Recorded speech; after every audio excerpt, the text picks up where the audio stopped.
मीका 4 शांति का राज्य।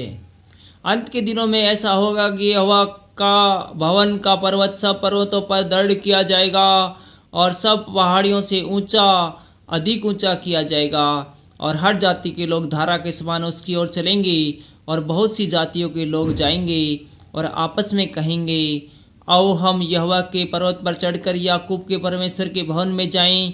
तब वह हमको अपने मार्ग सिखाएगा और हम उसके रथों पर चलेंगे, क्योंकि यहोवा की व्यवस्था सिय्योन से और उसका वचन यरूशलेम से निकलेगा। वह बहुत से देशों के लोगों का न्याय करेगा और दूर दूर तक की सामर्थी जातियों के झगड़ों को मिटाएगा।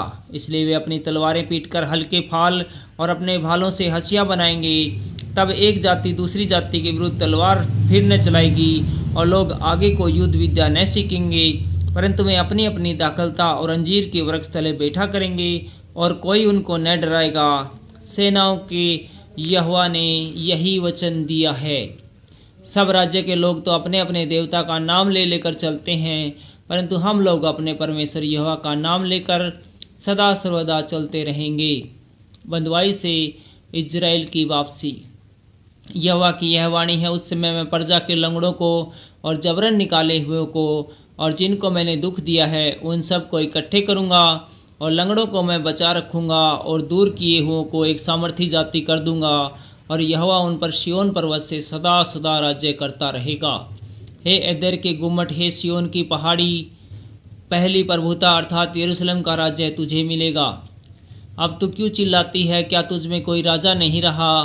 क्या तेरा युक्ति करने वाला नष्ट हो गया, जिससे जच्चा स्त्री के समान तुझे पीड़ा उठती है? हे सिय्योन की बेटी, जच्चा स्त्री के समान पीड़ा उठाकर उत्पन्न कर, क्योंकि अब तू गड्ढी में से निकलकर मैदान में बसेगी, वरन बेबीलोन तक जाएगी। वहीं तू छुड़ाई जाएगी, अर्थात वहीं यहोवा तुझे शत्रुओं के वश में से छुड़ा लेगा।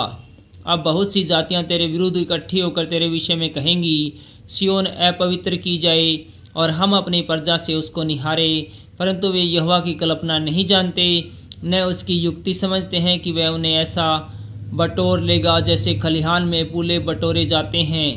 हे सिय्योन, उठ और दावनी कर, मैं तेरे सींगों को लोहे के और तेरे खुरों को पीतल के बना दूंगा और तू बहुत सी जातियों को चूर चूर करेगी और उनकी कमाई यहोवा को और उनकी धन संपत्ति पृथ्वी के प्रभु के लिए अर्पण करेगी।